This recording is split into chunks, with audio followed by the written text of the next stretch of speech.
how to move to Spain. Hi, my name's David Wright, and this is my true and sometimes shocking story of how I moved to Spain. Some of the struggles I had and what I've got now. I'm actually living in a villa worth over €1 million. I am married to a Spanish gal, and I am doing the things that I love doing pretty much every day of the week. It's not been easy though, and this is not to brag or boast, but it's to encourage other people that are thinking about moving to Spain that it's possible, and you might learn some tips from my story. Okay, so this is 24 years now for me that I've been living here in Spain. So it all started 24 years ago back in the UK. Originally from Brighton, my hometown on the south coast of England, and I worked as a carpenter and builder there, and I was quite happy with my job, and the work was good and the money was very good as well. But I was fed up with the rat race type of lifestyle. Working outside most of the time in the winter was awful, wet and windy weather, and I just wanted to do something different. Come the weekend in the UK, when the weather was bad, which was a lot of the time as you know, I couldn't do the things that I like doing. And back then it was paragliding, fishing, boating, all those sort of things, which governed by the weather in the UK. So pretty pissed off really, and made a decision with my ex-wife back then that we wanted something better, and so we decided to go to Spain. We had no idea how it worked. I had no idea if there was any work there, what I could do for work, but I decided to book a week's holiday. I think it was 10 days actually, to go and check it out. So I went to a travel agent, asked what they got, and they suggested Almeria. Now, I'd never heard of Almeria. She told me it was quite cheap, it was nice there, nice and sunny, and it was on the south coast of Spain, so that would do. We booked it there and then, and within about 5 days, I think it was less than a week, we were off to sunny Spain. So there wasn't the internet, Facebook, social media or AI back then, and so you had to, it was difficult if you wanted to find out anything about living and working in Spain. So that was really the only option for me. I did have some trips to hotels, some holiday programs that I'd watched, and some events that I've been to in the UK, where it's mostly buying property in Spain, but there wasn't a lot of information there really. Although some of the trips I did hear and speak to other British people that were living in Spain, and that sort of really got the seed planted in my brain. Anyway, so we packed up and went to this place called Almeria. Now, we had a holiday apartment right near the beach, which was very, very cheap. It was basic, it was all last minute. And first couple of days I got here, it was windy and raining, and we thought we'd made a massive mistake. And anyway, the weather turned, and it wasn't a sitting on the beach sort of holiday. We were there with the sole intention for me to go out and see if we could find work. I went around local businesses, hotels, and also mostly lots of bars to speak to people, and I got rejected all the time. The second to last day I went to a bar and was having a drink and something to eat, spoke to the owner, and he told me about this meetup club that were meeting that night in a local bar just up the road. So we went. He said there was a guy there called Tony that might have some work for me, or he could possibly help me. So we went to this bar. It was 8 o'clock in the evening. I met with this guy called Tony. He was a nice guy. He had a building business here for a few years, a family run business with several people working for him. I told him that I was a carpenter looking for work. I had my portfolio with me. I showed him pictures and photos of what I was doing here in the UK. He was quite impressed, but he wasn't interested in hiring a carpenter, as he had 2 carpenters work for him back then. I think he had 12 people working for him at the time. He said he was in need of bricklayers. I said that I wasn't a professional bricklayer, but I did know how to lay bricks. I'd done quite a lot of bricklaying for myself in the UK and helping friends out. Then I would be willing to do that until an opportunity came available, or carry on as a bricklayer for him. I just needed some work. He agreed to give me a week's trial, and so with that I went straight after that meeting. The next day we went to an estate agents and we rented an apartment for 3 months, and this was all a couple of days before we came back. The next day after renting the apartment, we got on a plane, we come back to the UK. I gave my notice in officially at work, and my wife had a sabbatical, and off we went to Almeria. Packed the house up and sold up as much as I could within a week, a car and bits and pieces to get some extra money, and we went. And on the last day in the UK, I had a leaving party, all really rushed. I had some family members and some friends, or so-called work friends, and at the party it was all going well. There's about 20-30 people there having a barbecue in my garden, and I was quite surprised when some of my work friends said to me, "It won't last, you'll be back in a couple of years begging for your job back." And also a couple of family members said a very similar thing as well. But my mother and father were very encouraging, especially my dad, and he said, "Go for it, just go for it. If you don't like it, you can always come back." So we went, and I got off the plane and I started work the next day for Tony. It was an hour drive from where I was living in Almeria, so it was quite inconvenient really, but I was going to be doing anything just to get the work. I was happy to have the job. He gave me a week's trial as a bricklayer, and he could see that I was doing very well. And one of the other carpenters he had wasn't really a professional carpenter, and I started helping the guys out, and he could see that I had some skills, so he offered me a full-time job doing pretty much everything there on this building site. He was building a new house at the time, and so yeah, that's how I first started here. Now, the people that told me at my leaving party that it wouldn't work and you'll be back, that sort of hurt me, to be honest, back then. And you know, I wanted to prove them wrong. And just skip forward a little bit now. 24 years I have now been here in Spain this summer. I now live in a villa that I designed and built myself, a 4-bedroom villa with a pool, gardens, garage, workshop, studios, gymnasium, and it's been valued around 1 million euros. This was from a local estate agent. The surrounding properties are all worth a similar amount of money, and I'm living with my Spanish wife now, which we've been married for 12 years, and I get to ride my motorbike when I like and do the things I like doing pretty much every day in this glorious weather, as you can see. And it's pretty much like this most of the year, but I've had my struggles. I got a divorce after 3 years of here with my first wife. That's after 17 years of marriage. We got divorced. We went our ways amicably, as you can be. She went back to the UK. I stayed here on my own. Struggled because I had a big mortgage at that time on a house. And then we had the crisis here. I think it was 2008, the crisis. And things got really bad. Work dried up. I was laid off for a little while. I was on my own, big mortgage, not being able to speak Spanish very well at all, and a lot of expenses and no money coming in. And I ended up selling my house. I lost 85,000 euros on the sale just to get out of it before I was going to get repossessed. I can't even say it. And yeah, I came out with nothing. I ended up with just over 1,000 euros in the bank, living in a much smaller place, and I started from scratch. I built up went self-employed. I started having Spanish lessons. I worked on my own, and I was doing pretty well. It was a struggle. It was a hard struggle. Just a little side note to this, I suffered with dyslexia at school for many years. I left school with no qualifications whatsoever.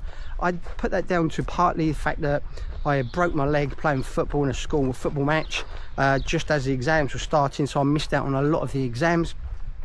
And then I decided that you know, school wasn't for me, so I left school as early as I could and went straight into an apprenticeship learning cabinet making and carpentry. But the dyslexia part of it, I've struggled with that all my life. That hasn't stopped me writing 6 books on Amazon and Kindle, and I make weekly sales for those books, brings me in a bit of income. I get criticised a lot on social media, especially Facebook groups, about my spelling mistakes and my bad grammar. I don't let that get to me. I try and use AI sometimes and try and correct my spelling, but I'm so enthusiastic about getting the info out there, making videos and talking to people and helping encourage others. I don't really find that it's that important that my spelling is perfect, but that's just me. I look at things a different way. They say that people with dyslexia have different ways of learning and talents. I always like to find solutions for obstacles, and I've had my few obstacles here, I can tell you that. So it hasn't been easy here, but you know, and I'm so grateful now that I do live in this beautiful villa. I'm here in Retamar now, here in just up the road from Almeria. I absolutely love it here. It's beautiful weather most of the year round, and there is loads of things to do and see here. A lot of people want to move to Spain and they say, oh, I wish I could move to Spain. The main thing with British people is they make so many excuses, especially on social media groups. Oh, I can't do it because of this. Oh, I wish I could do it, but I've got this, I've got that. I need to find work. Oh, there's no work in Spain. I get that so many times. I've had more arguments on social media about finding work in Spain than anything else. I've never been out of work, except in the crisis here. I've never been out of work here in Spain. The thing is, you have to adapt. If you haven't got the skills that are in demand here, then you have to learn new skills.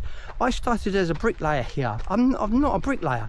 I went back into cabinet making and carpentry work here, and I made some really good money in that. I built up my own business, and I had 4 people actually working for me. I employed them.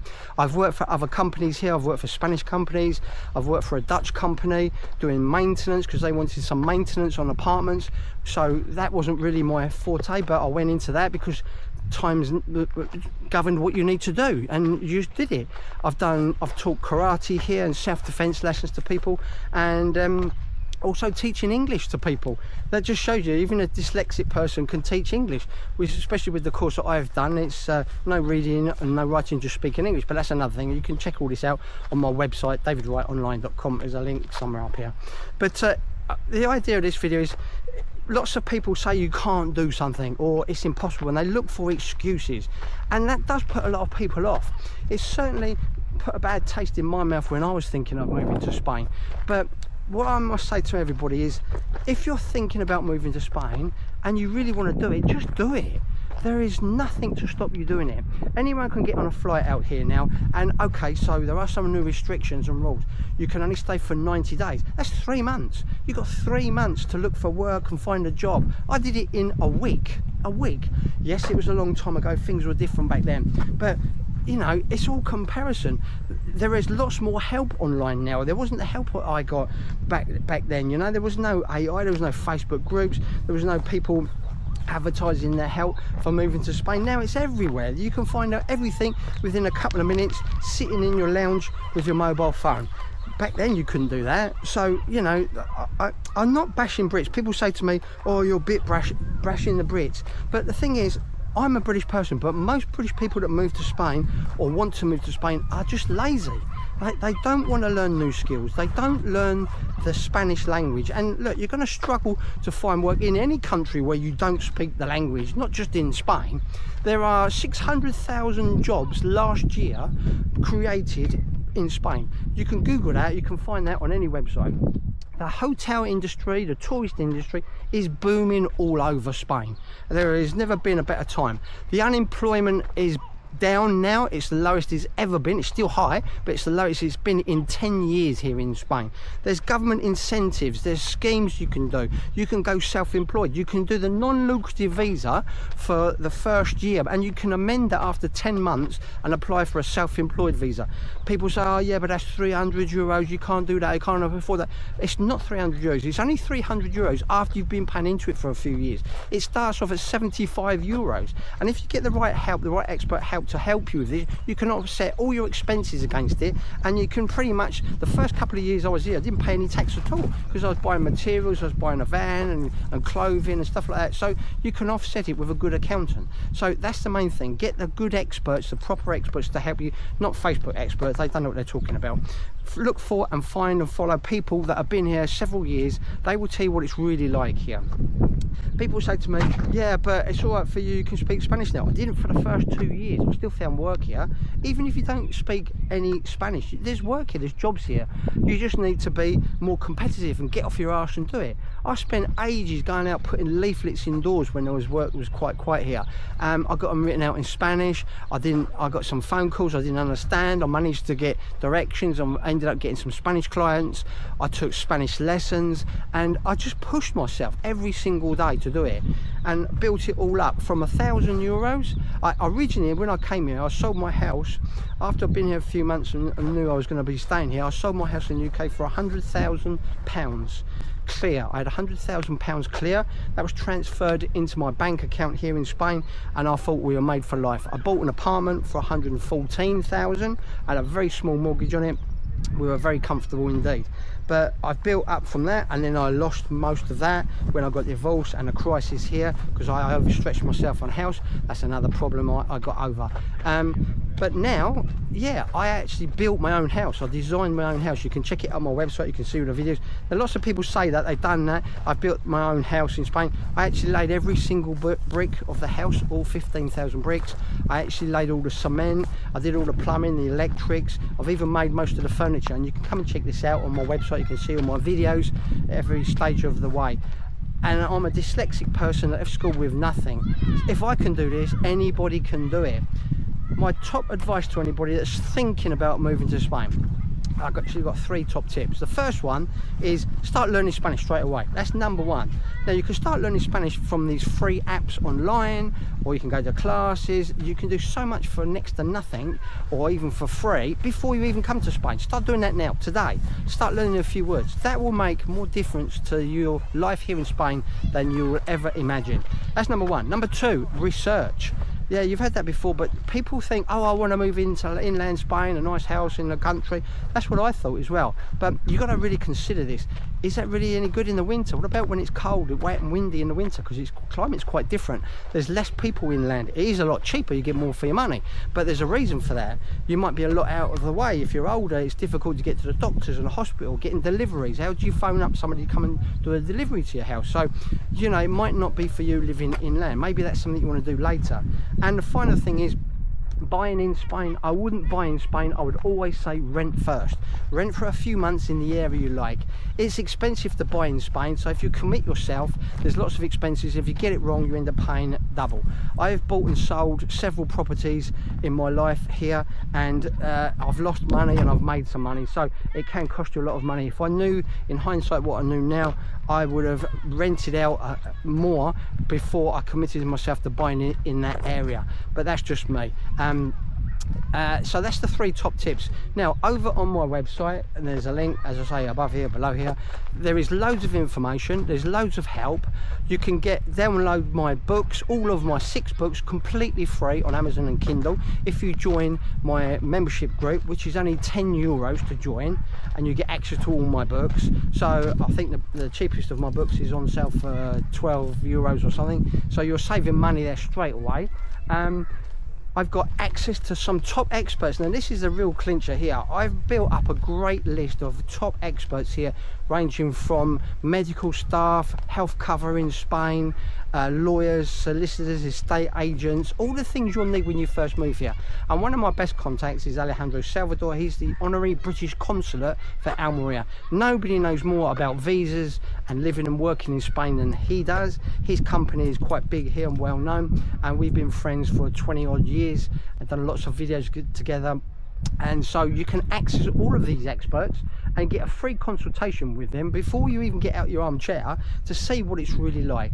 So don't be put off by people on Facebook or social media that are telling you can't do it, or you know, you'll have trouble with this, or you'll struggle. If you really want to move to Spain, you can do it, and I'm proof of that. And I'm sure most of you have got more qualifications, more money than I've got, and you can do it. There are so many negative comments on my posts, but I don't let it put me off. I just keep posting anyway, because the other day I posted on a social media group. I'm going to go the other way again because there's a bit of wind that might affect the video. Yeah, I posted on, well, I'm going to tell you, in a group in Murcia, expats in Murcia. I post a lot in there because there are some lovely people there. Murcia is a great place. You get some great value for your money buying property in Murcia, and it's a big place now. It's well worth checking out if you're thinking about moving to Spain, especially along the seafront area. Anyway, this Murcia group, I get so many negative comments from people there, from British people telling me there's no work in Spain, you can't, all contradictory to what I'm saying, and that's fine, you know, everyone's entitled to their opinion. But occasionally I get the 1 or 2 people in there that connect with me, and they come over to me, and I can pass them on to people that help them, and some of them have actually moved here to Spain now, or in the process of doing it, and they've opened up new doors for them. When you start mixing with people that are telling you can't do this, you can't do that, you start believing it, and you start thinking it's difficult, and you get put off. But remember, it's your dream, it's not theirs. And the people that are struggling here in Spain, they don't want you to do well, they want you to struggle as well, so it makes them look better. The people that are doing really well here in Spain, working here or anything, if they're doing well, they won't put you off, they'll tell you to go for it, they'll help you and encourage you, because they want you to enjoy your life here. So that's the difference. Don't mix with the negative people, don't listen to what people say. It's difficult to do anything. Look, if it was really easy to move to Spain, half the UK will be on the plane next week, I'll tell you that now, especially with what's going on in the UK, and I wouldn't blame them. But there are options, there are many options to move to Spain. There's lots of visa options, there is loads of work in Spain. You just need to know where to look, what jobs are available, and what is possible for you. Area is very important, and you don't need a lot of money to move to Spain either. You can live very, very cheaply. Over on my website, I've given a breakdown of daily costs, what I spend on daily costs here, from buying a cup of coffee, going to the cinema, my light, electric bill, things like that. So that's it really. I'm going to wind it up now. If you're thinking about moving to Spain, or you're already living in Spain, please come and check out my website. I've got loads of help on there. Most of the information is completely free. I've got over 350 videos explaining what life in Spain is really like in different areas. I've got a live radio show every week on Almeria Radio, where I give out tips and advice on living and working in Spain. I've got my books, I've got my podcast shows. I've been on the BBC a couple of times. I've been on Channel 4 News a couple of times. They've interviewed me on the BBC News Night as a local expert. So come and follow people that are doing what it is you want to do, learn from them, and you can be living in a place like this, because this is absolutely beautiful here. And look at it today, the weather's like this most of the time. It's a better way of life, trust me. So hopefully I'll see you over my website. You can always contact me through my website. I'm happy to help people. I like to help and encourage positive people. Leave a little link below here with some information for you, and please leave a comment or like on this video. Thanks for watching.